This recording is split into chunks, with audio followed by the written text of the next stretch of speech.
Let me ask you something. What if the reason you keep failing to quit sugar has absolutely nothing to do with willpower, discipline, or how badly you want it? What if your brain has literally been hijacked, and the solution has nothing to do with any of the advice you have been given so far? Because today, I am going to show you exactly how to outsmart that hijacked brain. And you are going to do it without white knuckling through cravings, without anxiety, and without feeling like you are punishing yourself every single day. Stay with me, because around the halfway point of this video, I am going to reveal the one psychological shift that makes everything else click into place. Most people never hear about this, and once you understand it, quitting sugar is going to feel completely different. So, let us start with the uncomfortable truth. Sugar is not just a food preference. For women especially, it is deeply wired into your emotional survival system. Here is why that matters. When you experience stress, loneliness, boredom, or even joy, your brain reaches for the fastest dopamine hit it knows. And for most women, that dopamine hit is sugar. It is not weakness, it is neuroscience. Your brain learned very early in life that sweet food equals safety, reward, and comfort. And now every time you try to quit cold turkey, your brain panics because it thinks you are taking away its emergency coping tool.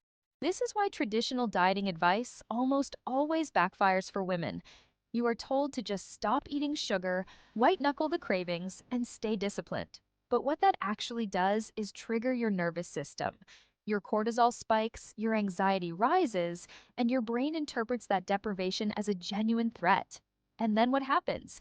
You cave harder than before. You feel shame, and the whole cycle starts over again. But here is what changes everything. You do not have to fight your brain. You have to trick it. And I mean that in the most empowering way possible. The first brain trick is something called dopamine substitution. Your brain does not actually want sugar. What it wants is the dopamine that sugar triggers. So your job is to give your brain dopamine through other channels before the cravings even hit. This could be a 5-minute walk outside in natural light. It could be a short burst of your favorite music. It could be a quick cold splash of water on your face. These things sound simple, but they are neurologically powerful because they release the same reward chemical your brain is chasing when it craves sugar. When you do this consistently, your brain starts to rewrite its script. It stops associating relief with sugar and starts associating it with these new behaviors instead. But here is where women specifically need to pay attention. Your relationship with sugar is also hormonally driven. Estrogen and progesterone fluctuate throughout your cycle, and these fluctuations directly affect your serotonin levels. When serotonin drops, your brain screams for a fast fix, and sugar is the loudest answer it knows. This is why your cravings feel almost unbearable in the days before your period or during high stress periods. Your brain is not being dramatic. It is genuinely low on serotonin and looking for the fastest way to bring it back up. So, the second brain trick is supporting serotonin naturally through what you eat during those high risk windows. Foods rich in tryptophan, like eggs, turkey, and pumpkin seeds, give your brain the raw materials it needs to produce its own serotonin. When you eat these strategically, you are essentially filling the tank before it runs empty, which means the sugar craving never gets to reach that desperate screaming level in the first place. Now, here is the psychological shift I promised you. This is the one that changes everything. Most people try to quit sugar by focusing on restriction, what they cannot have, what they are giving up. And that framing alone makes your brain resistant, anxious, and hyper-focused on exactly the thing you are trying to avoid. It is the same reason telling yourself not to think about something makes you think about it constantly. The shift is this: stop quitting sugar and start choosing something better. It sounds like semantics, but it is a completely different neurological experience. When you tell your brain you are quitting something, it registers loss. And your brain is wired to fight loss harder than it fights for gain. But when you tell yourself you are choosing vibrant energy, stable moods, clear skin, and freedom from cravings, your brain registers gain. And suddenly it becomes your ally instead of your enemy. Write down specifically what you are moving toward, not what you are leaving behind. Get detailed about it. Feel it emotionally. Your brain responds to emotional specificity. The more vividly you can feel what life looks and feels like on the other side, the more motivated your subconscious becomes to cooperate. The third brain trick is what neuroscientists call habit stacking, but I want to give you the version that actually works for women. Every time you currently reach for sugar, there is a trigger before it. Maybe it is stress at 3 in the afternoon. Maybe it is sitting on the couch after dinner. Maybe it is a certain emotional state. Your job is to identify that trigger and interrupt it with a micro pleasure before the craving can even fully form.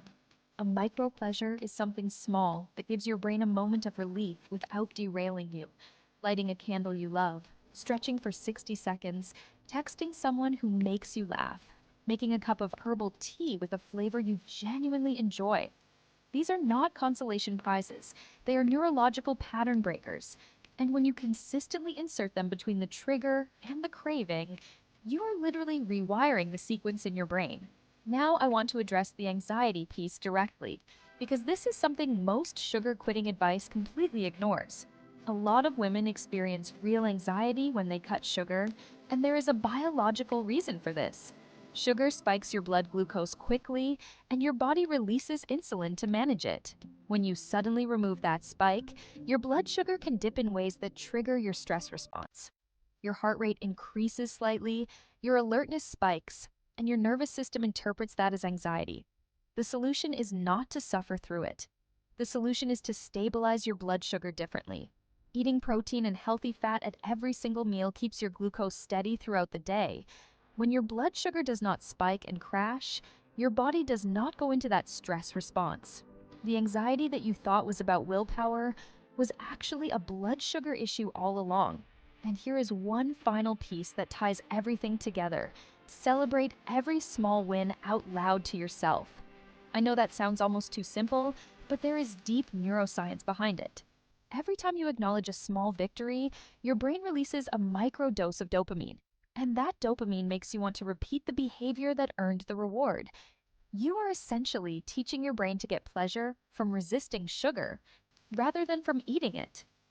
Over time, and this does not take as long as you think, the wiring shifts. You become someone who does not want sugar the way you used to. Not because you forced yourself, not because you were perfectly disciplined, but because your brain has been gently, strategically redirected toward better rewards. So, to recap everything we covered, first, substitute dopamine sources before cravings hit. Second, support your serotonin naturally so the desperation never peaks. Third, reframe everything from restriction to choosing. Fourth, stack micro pleasures onto your trigger moments. Fifth, stabilize your blood sugar with protein and fat to eliminate anxiety.